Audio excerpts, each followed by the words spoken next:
বেশ কিছুদিন হয়ে গেল সময় অভাবে রান্নার ভিডিওগুলো আর পোস্ট করা হয় না। কিছু কিছু ভিডিও শ্যুট করে রাখি, কিন্তু সেগুলো এডিটিং করার জন্য আর পোস্ট করা হয়ে ওঠে না। অনেক দিন পর আজকে নিয়ে আসলাম দুপুরের রান্নাবান্নার একটা ভিডিও। নমস্কার বন্ধুরা, আশা করছি সবাই খুব ভালো আছো, আমিও ভালো আছি।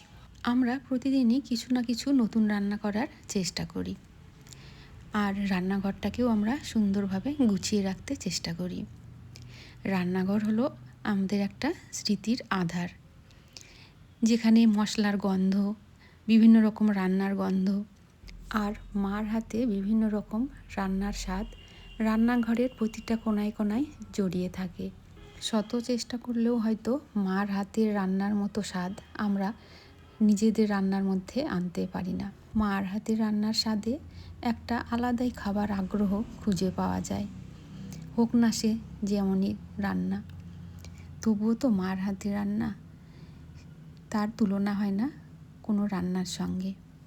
মায়ের হাতের রান্না এটা শুধু একটা খাবারই না, এর সঙ্গে জড়িয়ে থাকে অনেক স্নেহ, ভালোবাসা, যত্ন আর আবেগের একটা অনুভূতি, যেটা কোনো 5 স্টার হোটেলের খাবারের থেকেও দামি। সে মায়ের হাতের রান্না ডাল ভাতও হোক না কেন, সেটাও বেশি সুস্বাদু আর পরম তৃপ্তিদায়ক, কারণ এতে মেশানো আছে অনেক স্নেহ। মার কথা ভাবতে ভাবতেই আমি মেথি শাকের ঘন্টটা রান্না করে ফেললাম। আজকে মিষ্টি কুমড়ো আর বেগুন দিয়ে মেথি শাকের ঘন্ট রান্না করলাম। আমি এখানে কোনো মশলা কিন্তু ব্যবহার করিনি। মেথি শাকে কোনো মশলা ব্যবহার করলেই মেথি শাকের যে আলাদা একটা ফ্লেভার, সেটা কিন্তু আর পাওয়া যায় না। এখন কয়েকটা পরোটা বানিয়ে নেব মেথি শাক দিয়ে।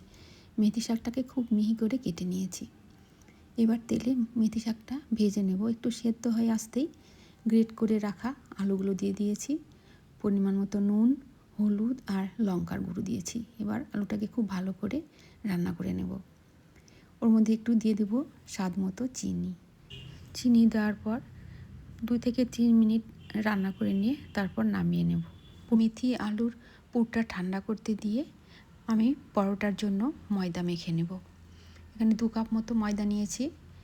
পরিমাণ মতো সর্ষের তেল, চিনি আর একটুখানি লবণ দিয়েছি। আগে খুব ভালো করে মিশিয়ে নিয়েছি, তারপর অল্প অল্প জল দিয়ে মেখে নেব।